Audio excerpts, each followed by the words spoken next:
कल prime minister बोल रहे थे कि भाई इमरजेंसी इमरजेंसी, तो सवाल ये है इमरजेंसी तो इस देश में जो कमजोर वर्ग के लोग हैं, दलित, पिछड़े, आदिवासी, मुसलमान, सिख, जैन और महिलाओं पे बहुत लंबे समय लगी, हजारों साल से। उसी इमरजेंसी को खत्म करने के तो हम जैसे लोग यहाँ हैं कि वो इमरजेंसी खत्म हो और सबको बराबर का सामान मिल सके, जो कि नहीं मिल रहा अभी देश में। आज इमरजेंसी हो रहा है, इसको लेकर मैं कह रहा हूँ अभी जो इमरजेंसी हजारों साल से लग रही थी वो भी खत्म नहीं हुई है। कहाँ आज गांव में सुविधाएं पहुंची हैं, कहाँ महिलाओं को सम्मान का जीवन मिल रहा है, कहाँ जातीय धर्म के नाम पे जो जुल्म औरतें बंद हो गए, कहाँ मॉब लिंचिंग बंद हो गई है, कहाँ जो है वंचित वर्ग के लोग अपने पैरों पे खड़े हुए, कुछ भी तो नहीं हुआ है। तो अभी तो बहुत कुछ होना है। ऐसी इमरजेंसी जो अभी लगी हुई है नहीं दिख रही है, उसको खत्म करके सबको समता, समानता, बंधुत्व, भाईचारा जो है, मैत्री मिले और उनके जीवन रक्षा हो। नमस्कार साथियों, मैं आपका दोस्त अशफाक अहमद और आप देख रहे हैं देशभक्त चैनल। ये मोदी जी जो है इमरजेंसी इमरजेंसी खूब बोल रहे हैं, तो उसकी हकीकत जो है वो तो बहुत लोग समझते हैं। और बल्कि इंदिरा गांधी को माफ भी कर दिया था 1980 में, जब भारी बहुमत से वापस इंदिरा गांधी को जिता दिया था। तो ये तो बात खत्म हो जाना चाहिए, क्योंकि उस समय इंदिरा गांधी ने इमरजेंसी लगाया था, लेकिन खुद ही हटाया था। ऐसा नहीं कि कोई और आके हटाया, खुद इंदिरा गांधी ने हटाया था और उसका भुगता भी था उसका नतीजा। और उसके बाद में फिर जनता ने माफ भी कर दिया था। तो ये तो बात खत्म हो जानी चाहिए। तो मोदी जी क्यों इमरजेंसी बार बार राग अलाप रहे हैं? खुद देखिए कि अब देखिए आरएसएस और कांग्रेस में क्या फर्क है। कांग्रेस में जितनी भी चीजें हैं वो एकदम खुली किताब की तरह है। नेहरू जी के बारे में अच्छी बातें, खराब बातें जो भी है, नेहरू जी खुद बोल के गए, खुद लिख के गए और पब्लिक डोमेन में सब बातें एकदम खुले आम है। उसमें मतलब कि आप कितना भी खोद लीजिए, कुछ नया चीज आपको नहीं दिखेगा। सब चीज तो खुद ही बता के गए, कोई छिपा के तो नहीं गए। और ये जो आरएसएस है और बीजेपी उसकी कोख से पैदा हुआ, तो ये इन लोग क्या है, तो इन लोग खुफिया खुफिया पूरा तंत्र है। आरएसएस जो है वो रजिस्टर्ड नहीं है, उसका लेखा जोखा नहीं है कि उसका पैसा कहाँ से आता है, कहाँ खर्च होता है, कहाँ जाता है, उनका कितना कितना बड़ा एम्पायर है। वैसे कहा जाता है कि देश में जो जितनी भी जमीन है, सबसे ज्यादा जमीन आरएसएस के पास है और ये बहुत सारी चीजें हैं। तो ये लेकिन सब छुपा के काम करते हैं। अब इनके सबसे बड़े जो गुरु बोलते हैं सावरकर, तो वो जिंदगी भर सब काम छुपे छुपे किए हुए। वो मुखबिरी करते थे, अंग्रेजों से पेंशन लेके, और जो आजादी के सेनानी थे उनकी मुखबिरी करते थे, अंग्रेजों को बताते थे, है ना। और जितनी भी चीजें हैं सब गोपनीय तरीके से सब इनका काम होता है। तो इनकी जड़ें खोदो तो बहुत सारी चीजें इनके बारे में निकलती। तो ये जैसे कि आए 10 साल मोदी जी का देख लीजिए, तो मोदी जी तो घोटाले ही घोटाले किए हैं। अब क्या है कि घोटालों की जांच मोदी जब तक गद्दी पे है नहीं हो सकती। मोदी जब जाएंगे, भाजपा की सरकार गिरेगी, तब जाके जांच चालू होगा। तो ये इतने बड़े बड़े घोटाले हैं। नोटबंदी दुनिया का सबसे बड़ा घोटाला था, उसमें पूरी मतलब कि खुले आम लूट थी, और जिससे पूरा देश धराशायी हो गया, अर्थव्यवस्था चौपट हो गई, करोड़ों लोग को चपत लगी बहुत जबरदस्त। और फिर जीएसटी जो गब्बर सिंह टैक्स मोदी जी किए थे वो भी वैसे ही था, एकदम मतलब बिना सोचे समझे इस तरह से काम किए और पूरे जो छोटे लघु उद्योगों की हालत खराब कर दी। उसमें काम करने वाले लोगों की नौकरी चली गई, वो लघु उद्योग बंदी हो गए। फिर लॉकडाउन भी वैसे ही मोदी जी अचानक कर दिए, और उससे जो नुकसान हुआ एकदम मतलब कि लोग घरों के में तालों में बंद हो गए, पूरा जेल बना दिया था पूरे देश को कि कोई घर से निकल नहीं सकता है।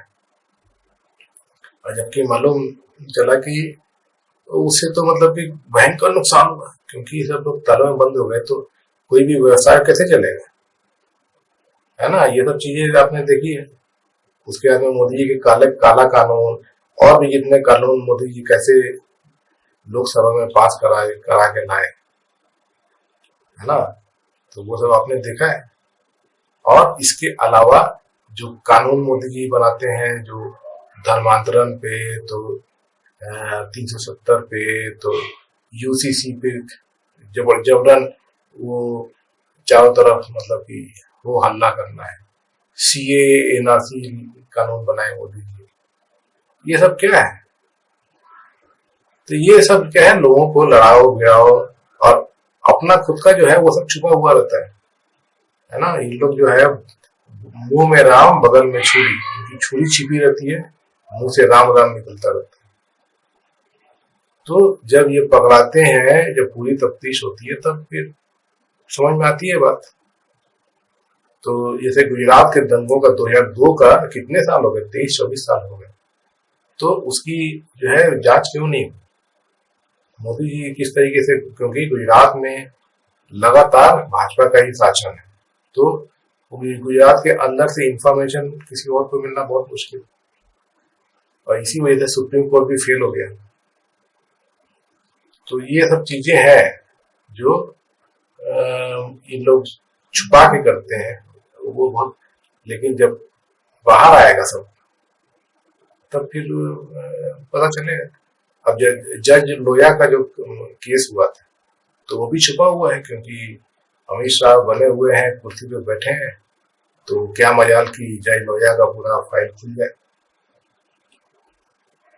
और भी मतलब कि जितने भी अभी जो घोटाले मोदी जी किए हैं, राफेल का घोटाला हुआ, उसके बाद में ये अभी जो नीट का जैसे कि अभी लेटेस्ट आया हुआ है, तो जब तक मोदी है जी है कुर्सी पे है, तब तक मुश्किल है सब जांच करना, पकड़ना।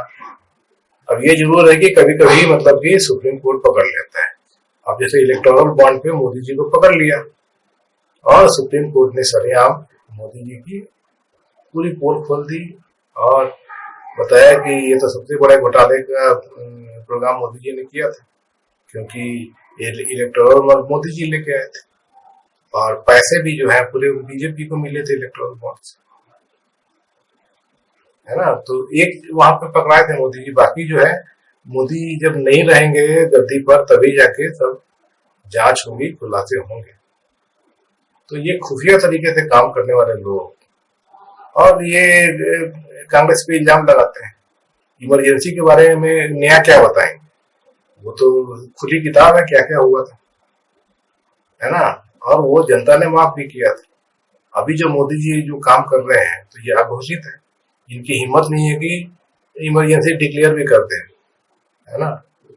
ये अनडिक्लेयर्ड इमरजेंसी, और जिस तरीके से ये सरकारें गिराते हैं विपक्ष की, महाराष्ट्र में गिराया, बिहार में पलटू राम से पलटी मार के या फिर अपने सरकार में घुस गए, और गोवा में आपने देखा क्या हुआ था, कर्नाटक में क्या हुआ था, मध्य प्रदेश में क्या हुआ था, और बाकी जगह कोशिश करते रहते हैं। राजस्थान में बहुत कोशिश की थी, झारखंड में बहुत कोशिश चलती रहती लगातार, बिहार में और भी कोशिश चलती रहती है। देश में हर जगह इनका कुछ न कुछ कारस्तानी चलता रहता है, एकदम छुप के, और लोकतंत्र का मजाक उड़ाते हुए संस्थानों का दुरुपयोग करते हैं। सभी संस्थान तो मोदी जी ने बर्बाद कर दिए, ईडी, सीबीआई, आईटी, चुनाव आयोग, जो भी नाम लीजिए, सब तो बर्बाद करके रखा हुआ।